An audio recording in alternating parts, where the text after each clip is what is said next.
लगातार किसान दिल्ली में प्रदर्शन कर रहे हैं। आज 51वां दिन है प्रदर्शन का। सरकार अभी तक जागी नहीं है। इसी पर बात करने के लिए हमारे साथ में मौजूद हैं पूर्व सांसद सुभाषिनी अली जी।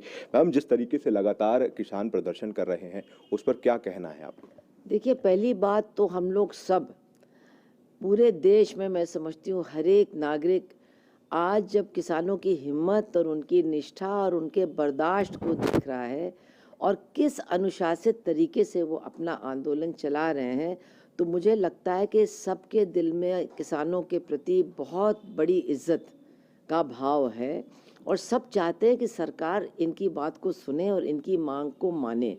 क्योंकि मैं आपको बता दूं, ये एक बिल्कुल अनोखे तरीके का आंदोलन है।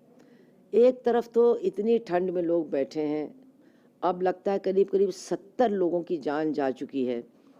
और अभी तो मैंने देखा कि एक सिद्धू नाम के किसान हैं जिन्होंने पिछले चुनाव में मध्य प्रदेश के हैं, पूरा काम भाजपा का किया, नरोत्तम मिश्रा के साथ रहे और उनकी भी मौत हो गई है इसी आंदोलन में। तो मतलब ये है कि हर तरह का किसान जो सच्चा है वो इसका समर्थन तो कर ही रहा है। तो एक तो उनका जो मतलब कुर्बानी का जो भाव है वो देखने लायक है। दूसरा, ये एक जन आंदोलन बन गया है। अगर आप कभी वहाँ जाएं तो वहाँ पर बच्चों के लिए लाइब्रेरियाँ चल रही हैं 5 जगहों पर। जो गरीब बस्तियों में लोग रहते हैं उनके बच्चों को पढ़ाया जा रहा है, उनके लिए लाइब्रेरी शुरू हुई है, सबको खाना खिलाया जा रहा है, पुलिस वाले भी वहीं लंगर में खाना खाते हैं। मतलब जो किसान के बारे में एक तस्वीर है कि वो कितना उदार है और वो कितना दूसरों को खिलाने पिलाने में मस्त रहता है, तो ये सारी चीज़ें वहाँ देखने को मिल रही हैं। दूसरी बात, हम ये भी जानते हैं कि खेत मजदूर और किसान के बीच में हमेशा विवाद रहता था और उसमें जात की भी बात आती थी और उनके मतलब मजदूरी की बात भी। लेकिन वहाँ पर ऐसा लगता है कि ये सारी चीज़ें मिट गई हैं। एक साथ सब लोग एक लंगर में बैठ के खाते हैं और एक साथ लड़ाई लड़ रहे हैं। खेत मजदूर भी कहता है जो भी हमारा विवाद था, लेकिन किसान नहीं रहेगा तो हम भी नहीं रहेंगे, मंडी नहीं रहेगी। आज हम लोगों को उत्तर प्रदेश और बिहार की सरकारों से कहना चाहिए कि आपके यहाँ किसान इतना खुशहाल है तो आपके यहाँ से लाखों आदमी पंजाब और हरियाणा की मंडियों में काम करने के लिए क्यों जाता है, वहाँ क्यों पड़ा रहता है साल साल भर? वो इसलिए कि यहाँ तो बिल्कुल इन लोगों की ज़िंदगी को तबाह कर दिया गया। अभी आपने देखा कि उत्तर प्रदेश में भी आत्महत्याएं हुई हैं क्योंकि उनका धान नहीं खरीदा गया। तो ये एक एकता, और सबसे बड़ी बात जो मैं एक महिला के रूप में महसूस करती हूँ कि इन किसानों में से बहुत थे जो महिलाओं के अधिकारों को स्वीकार नहीं करते हैं, खापों के सदस्य हैं, इनके यहाँ पर्दा बहुत ज़बरदस्त होता है। लेकिन आज जब औरतें इतनी हिम्मत के साथ इस लड़ाई में शामिल हो रही हैं और हुई हैं, तो उनके प्रति भी उनकी मानसिकता में बहुत परिवर्तन है। और मैं सुप्रीम कोर्ट की इस बात को बहुत ही मतलब निंदनीय समझती हूँ कि आप औरतों को कमज़ोर क्यों समझते हैं कि औरतें यहाँ से चली जाएं। औरतों औरतों का काम जो है उसको कोई देखने को तैयारी नहीं है। 75% खेती का काम इस देश में महिलाएं करती हैं। वो किसान है लेकिन किसान के रूप में उनको मान्यता नहीं मिलती है। केवल 10 से लेकर के 12% जमीन के ऊपर महिलाओं का अधिकार है, जबकि 75% काम खेती का वही करती हैं। उनको मान्यता मिलनी चाहिए कि वो भी किसान हैं। अगर एक महिला किसान आत्महत्या करती है तो उसके परिवार को मुआवजा तक नहीं मिलता है, उनको ये जो कृषि लोन है वो नहीं मिलता है, इनको जो अभी किसान की अकाउंट में 500 रुपये महीना आ रहा है वो भी उससे वंचित रहती हैं। तो एक तरफ तो जो उनका योगदान है इस आंदोलन में, उसका लंबा असर ये होना चाहिए कि उनको किसान के रूप में पहचान मिले और उनकी हिम्मत की दाद दें और आगे भी उनको बराबर माना जाए। आज वही किसान जो अपने घर में पर्दे के पक्ष में था, वही अपने घर की महिलाओं से कह रहा है ट्रैक्टर चलाना सीखो। और निश्चित बात है कि लोग पर्दा डाल करके ट्रैक्टर नहीं चला सकती हैं, तो इसका मतलब है पर्दा ऊपर करो, ट्रैक्टर चलाना सीखो और ट्रैक्टर चला करके आओ और भी महिलाओं को लेकर के आओ।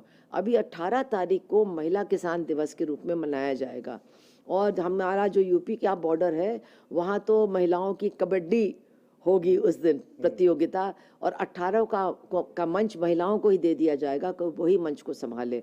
तो ये जो एक नई मानसिकता भी इस आंदोलन में तैयार हो रही है, हर तरह की एकता, महिलाओं को लेकर के, दलितों को लेकर के, और सांप्रदायिक सौहार्द की भावना। आप सोचिए, मुजफ्फरनगर, शामली, मेरठ के वही किसान आज वहाँ बैठे हैं जो 2012 में दंगे में भी शायद भाग ले रहे थे या समर्थन कर रहे थे, एक दूसरे के घर जला रहे थे, मतलब हर तरह का अत्याचार कर रहे थे। आज वो कह रहे हैं कि हमको आपस में लड़ाया गया और उससे हमको बहुत नुकसान हुआ है, आगे हम फिर कभी नहीं लड़ेंगे। हम सरकार की मानसिकता पर क्या कहना चाहेंगे, क्योंकि 8 दौर की बातें हो जाना किसानों और सरकार के बीच में, आज 9वें दौर की बात है आज के दिन पे, तो सरकार कहीं ना कहीं, सुप्रीम कोर्ट ने भी रोक लगाई है अभी फिलहाल पे कानून पे, तो क्या बैकफुट पे आएगी सरकार जिस तरीके से सुप्रीम कोर्ट ने रोक लगाई है और आज 9वें दौर की बात होनी है? देखिए, ये तो भारत की जनता को भी सोचना चाहिए कि ये सरकार इतना अड़ियल रवैया क्यों अपना करके बैठी हुई है। क्या मतलब, जैसे कहते हैं कि भीष्म पितामह ने कहा कि मेरे ज़बान पर ताला लगा हुआ है, इसीलिए मैं नहीं बोला जब द्रौपदी का चीरहरण हो रहा था भरी दरबार में, तो मेरे ज़ुबान पर, मेरी जीभ पर कौरवों के नमक का ताला पड़ा हुआ था, इसलिए मैं नहीं बोला। तो क्या इस तरह का कोई नमक का ताला इनकी ज़बान पे पड़ा हुआ है, या ये अपने आप को इतना महान और इतना सर्वशक्तिमान मानते हैं कि उनके आगे कोई टिक ही नहीं सकता है? बहुत बड़े भ्रम की शिकार है हमारी सरकार, क्योंकि जिनसे पाला पड़ा हुआ है उनको ना वो बांट पाएंगे, ना आपस में लड़ा पाएंगे, ना उनको खालिस्तानी कह करके, नक्सल कह करके वो बदनाम कर पाएंगे, क्योंकि लोग इनकी तस्वीरों को देख रहे हैं कि ये तो हमारे बाप दादाओं की तरह है, ये तो हमारे भाइयों की तरह है, ये तो हमारे घर के लोगों की तरह है। और ये झूठ बात कि सिर्फ 2 प्रांतों के किसान हैं, राजस्थान का पूरा किसान पहुंचा हुआ है, पूरा पश्चिमी उत्तर प्रदेश वहाँ पहुंचा हुआ है, मध्य प्रदेश के लोग बड़ी संख्या में हैं, और महाराष्ट्र से इतनी दूर से हजारों किसान वहाँ पर आया है और वहाँ बैठ गया है। तो ये क्यों इतना झूठ बोल रहे हैं? झूठ। सरकार से आप क्या कहना चाहेंगे? सरकार से तो हमको यही कहना है कि आप किसकी सरकार हैं, ये आपको तय करना है। आपको सबने वोट दिया है, आपको लाखों करोड़ों लोगों ने वोट दिया है, उसमें लाखों करोड़ों किसान भी हैं जो आज इस कानून के बारे में कह रहे हैं कि जब हमने ये आपसे मांगा नहीं तो आप ज़बरदस्ती हमको दे क्यों रहे हो? हमने आपको चुना अपनी बात को सुनने के लिए, तो हमारी बात को सुनिए और इन कानूनों को वापस लीजिए।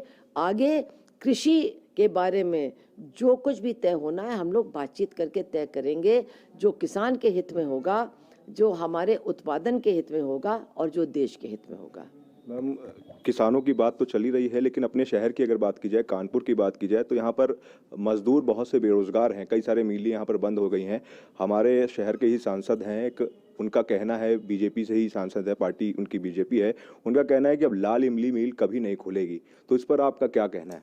देखिए, ये तो मैं कई बार कह चुकी हूँ कि हमारी मिलें जो बंद हुई वो केंद्र सरकार की नीतियों से बंद हुई हैं, और लोग भूल जाते हैं कि ये बीआईसी और एनटीसी तो राष्ट्रीयकरण के बाद बनी हैं।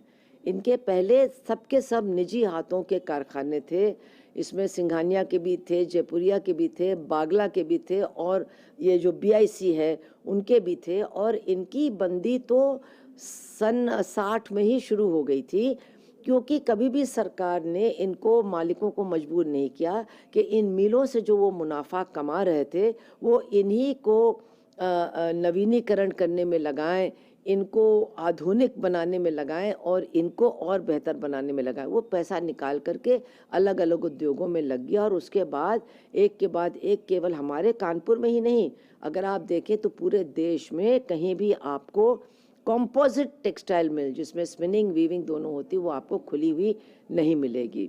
और एक जानबूझ करके इन मिलों के खिलाफ ही नहीं, बल्कि इस देश के औद्योगिकरण को ही पीछे धकेलने का काम पहले की केंद्र सरकार ने भी किया, और भाजपा ने उसमें बहुत सी तेज़ी लाने का काम किया।